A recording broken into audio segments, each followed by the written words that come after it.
My name is Rana May Burse. This is my performance task in Science 8.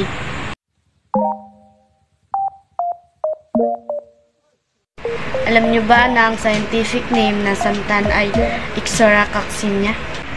Ang santan ay kasapi ng pamilya ng Rubiaceae.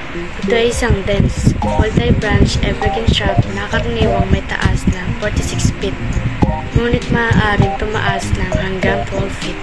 Mayroon itong glossy, elitary, oblong leaves, mga 4 inches ang haba, at may buong mga gilid.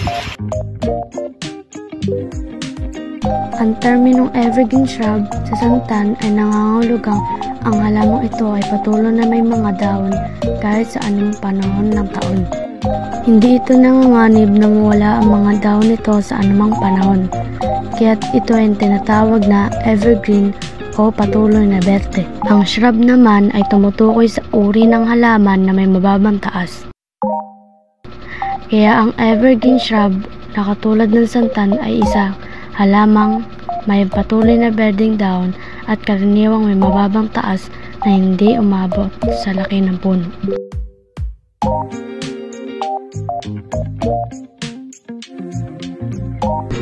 Nagbibigay ito ng maliit na tubular scarlet flowers na nasa dense rounded clusters na may sukat na 2 to 5 inches across at karaniwang nagbibigay ng bulaklak sa halos buong taon.